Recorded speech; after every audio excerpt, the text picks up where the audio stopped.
السلام علیکم مائی YouTube family, کیسے ہیں آپ سب لوگ؟ امید کرتی ہوں سب لوگ خیریت سے ہوں گے۔ آج کی ہماری ویڈیو ہے تخلیق آدم کے متعلق۔ آدم علیہ السلام کی تخلیق کس طرح سے ہوئی اور آدم علیہ السلام کا چہرہ مبارک اللہ تعالیٰ نے کس طرح سے بنایا۔ تو آئیے آج کی ویڈیو کا آغاز کرتے ہیں، اور امید کرتی ہوں کہ آپ اس ویڈیو کو صدقہ جاریہ کی نیت سے شیئر کریں گے۔ جب اللہ تعالیٰ نے حضرت آدم علیہ السلام کو پیدا کرنے کا ارادہ فرمایا تو زمین سے ایک مشت مٹی لی گئی، پھر اس مٹی کو مختلف پانیوں سے گوندا گیا یہاں تک کہ وہ گارا بن گئی اور چپکنے لگی۔ پھر وہ گارا سیاہ ہو گیا اور اس میں بدبو پیدا ہو گئی۔ پھر اس سیاہ رنگ اور بو والی مٹی سے انسان کی صورت بنائی گئی۔ جب وہ سوکھ کر خشک ہو گئی تو جس وقت ہوا اس میں سے گزرتی تو وہ بجتی اور اس میں آواز پیدا ہوتی تھی۔ تخلیق آدم کے یہ مراحل قرآن کریم میں مختلف مقامات پر بیان کیے گئے ہیں۔ چنانچہ ایک مقام پر ارشاد باری تعالیٰ ہے، ترجمہ: بے شک عیسیٰ کی مثال اللہ کے نزدیک آدم کی طرح ہے، جسے اللہ نے مٹی سے بنایا، پھر اسے فرمایا ہو جا تو وہ فوراً ہو گیا۔ حضرت آدم علیہ السلام کے متعلق روایت ہے، حضرت عبداللہ بن مسعود روایت فرماتے ہیں کہ فرشتوں سے مشورہ فرمانے کے بعد اللہ تعالیٰ نے حضرت جبرائیل علیہ السلام کو زمین کی طرف بھیجا تاکہ وہ اس سے مٹی لے کر آئیں، تو زمین نے کہا میں اس سے اللہ تعالیٰ کی پناہ چاہتی ہوں کہ مجھ سے کچھ کم کیا جائے یا میری کوئی چیز خراب کی جائے۔ حضرت جبرائیل علیہ السلام مٹی لیے بغیر واپس لوٹ آئے اور عرض کی، اے میرے رب عز و جل، زمین نے تیری پناہ طلب کی تو میں نے اسے پناہ دے دی۔ پھر اللہ تعالیٰ نے حضرت میکائیل علیہ السلام کو بھیجا تو ان سے بھی زمین نے وہی کہا اور انہوں نے بھی اسے پناہ دے دی اور لوٹ کر بارگاہ الہی میں وہی عرض کی جو حضرت جبرائیل علیہ السلام نے کی تھی۔ پھر اللہ تعالیٰ نے حضرت اسرائیل علیہ السلام کو بھیجا، زمین نے ان سے پناہ طلب کی تو انہوں نے فرمایا میں اس بات سے اللہ تعالیٰ کی پناہ طلب کرتا ہوں کہ اس کا حکم نافذ کیے بغیر واپس لوٹ جاؤں۔ چنانچہ انہوں نے سطح زمین سے مٹی لے لی۔ پوری روئے زمین سے مختلف رنگوں اور مختلف مقامات اور مختلف صفات کی حامل مٹی کی ایک مٹھی برابر مقدار جمع فرمائی گئی، اور یہی وجہ ہے کہ انسانوں کی صورت، سیرت، نفسیات اور طبیعت بھی مختلف ہے، جیسے مٹی کی اقسام و خواص مختلف ہو۔ حضرت ابو موسیٰ الاشعری سے روایت ہے کہ نبی کریم صلی اللہ علیہ وآلہ وسلم نے ارشاد فرمایا، اللہ تعالیٰ نے حضرت آدم علیہ السلام کو مٹی کی ایک مٹھی سے پیدا کیا جسے اس نے تمام روئے زمین سے لیا، لہٰذا اولاد آدم زمین کے اندازے کے مطابق آئی، یعنی چونکہ مٹی مختلف قسموں کی تھی اس لیے انسانوں کی صورتیں اور سیرتیں بھی مختلف ہوئیں، تو ان میں سرخ اور سفید اور کالے اور درمیانے یعنی سانولے یا سفیدی سرخی سے مخلوط اور نرم و سخت اور خبیث و پاکیزہ تمام قسم کے لوگ شامل ہیں۔ حضرت آدم علیہ السلام کی مٹی کو مکہ اور طائف کے درمیان مقام نعمان میں رکھا گیا، اور مختلف مراحل سے گزرنے کے بعد جب اس مٹی میں انسانی صورت قبول کرنے کی صلاحیت پیدا ہو گئی تو اسے جنت میں لے جایا گیا جہاں حضرت آدم علیہ السلام کی صورت بنائی گئی۔ بعض روایات میں یہ بھی ہے کہ حضرت آدم علیہ السلام کی صورت مبارکہ زمین پر بنائی گئی، پھر اسے جنت میں لے جایا گیا جہاں ان میں روح ڈالی گئی۔ اللہ تعالیٰ نے حضرت آدم علیہ السلام کی تخلیق خاص اپنے دستے قدرت سے فرمائی، جیسا کہ ابلیس کے سجدہ نہ کرنے پر اللہ تعالیٰ نے اس سے فرمایا، ترجمہ: اے ابلیس، تجھے کس چیز نے روکا کہ تو اسے سجدہ کرے جسے میں نے اپنے ہاتھوں سے بنایا؟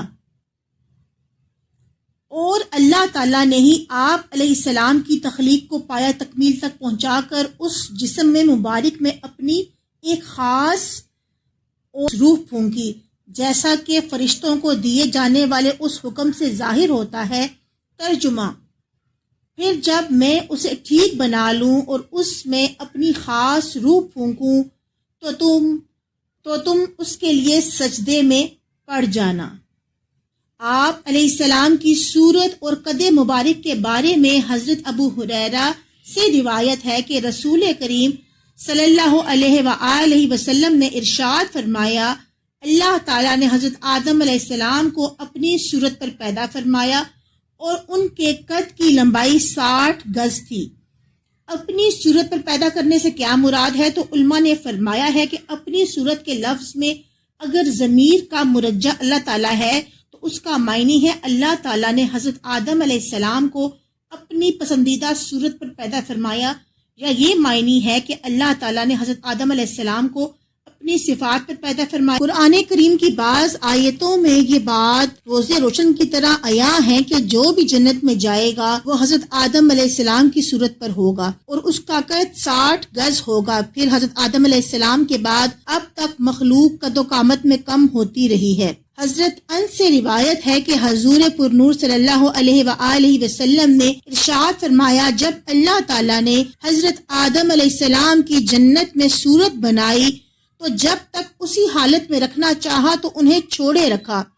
ابلیس ان کے آس پاس گردش کرنے لگا، وہ دیکھتا تھا کہ یہ کیا چیز ہے، تو جب اس نے انہیں خالی پیٹ دیکھا تو سمجھ گیا کہ یہ ایک ایسی مخلوق پیدا ہو گئی ہے جو اپنے اوپر قابو نہ رکھے گی۔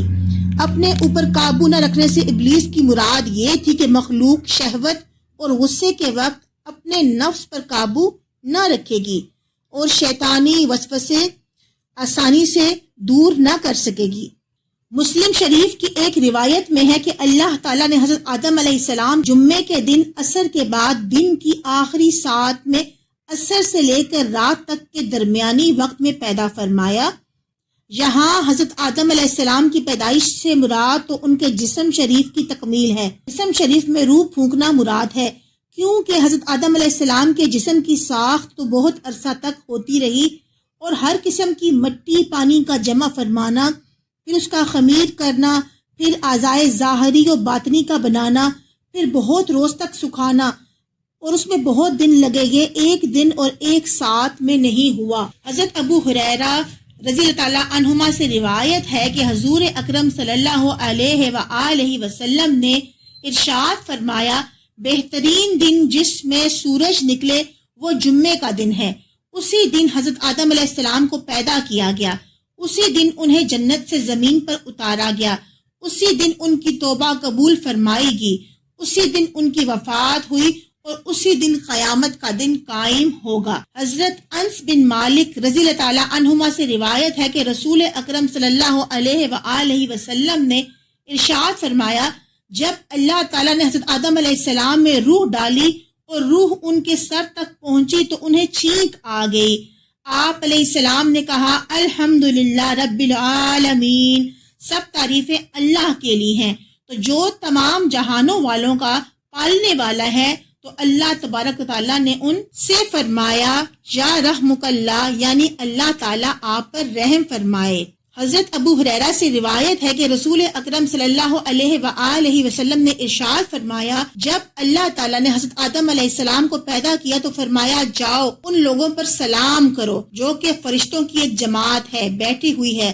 اور غور سے سننا کہ وہ تمہیں کیا جواب دیتے ہیں، پھر وہی تمہارا اور تمہاری اولاد کا سلام ہوگا۔ چنانچہ آپ علیہ السلام گئے اور کہا، السلام علیکم۔ ان سب نے کہا، السلام علیکم ورحمۃ اللہ۔ تو انہوں نے ان کے لیے ورحمۃ اللہ بڑھا کر کہا۔ بارگاہ الہی میں لوٹے تو اللہ تعالیٰ نے ارشاد فرمایا، یہ تمہارا اور تمہاری اولاد کا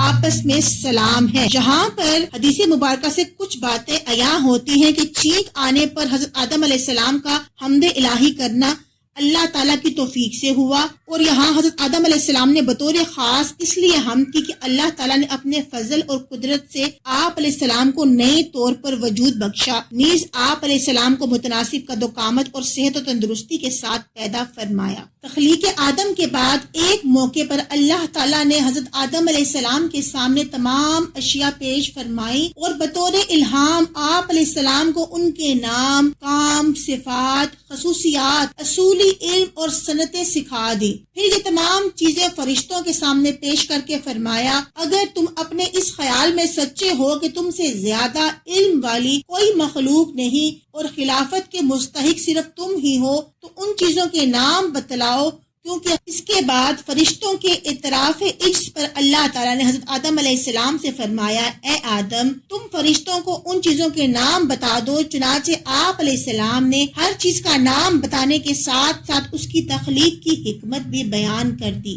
اس کے بعد اللہ تعالیٰ نے فرشتوں سے فرمایا ترجمہ اے فرشتوں کیا میں نے تمہیں نہ کہا تھا کہ میں آسمانوں اور زمینوں کی تمام چھپی چیزیں جانتا ہوں اور میں جانتا ہوں کہ جو کچھ تم ظاہر کرتے ہو اور جو کچھ تم چھپاتے ہو۔ فرشتوں نے جو بات ظاہر کی وہ یہ تھی کہ انسان فساد انگیزی اور خون ریزی کرے گا، اور جو بات چھپائی یعنی کہ دل میں سوچی تھی وہ یہ تھی کہ خلافت کے مستحق وہ خود ہیں اور اللہ تعالیٰ ان سے زیادہ علم و فضل والی کوئی مخلوق پیدا نہ فرمائے گا۔ جب اللہ تعالیٰ نے حضرت آدم علیہ السلام کی تخلیق کا ارادہ فرمایا تو فرشتوں کو اس کی پیشگی خبر دینے کے ساتھ ساتھ یہ بھی تاکید فرمائی کہ تخلیق مکمل ہونے اور روح پھونکے جانے کے فوراً بعد فرشتے انہیں سجدہ کریں۔ اس کے بعد اللہ تعالیٰ کے حکم سے تمام فرشتوں نے حضرت آدم علیہ السلام کو ایک ساتھ سجدہ کیا، لیکن ابلیس نے سجدہ نہ کیا اور تکبر کے طور پر یہ سمجھتا رہا کہ وہ آپ علیہ السلام سے زیادہ افضل ہے اور اس جیسے انتہائی عبادت گزار فرشتوں کے استاد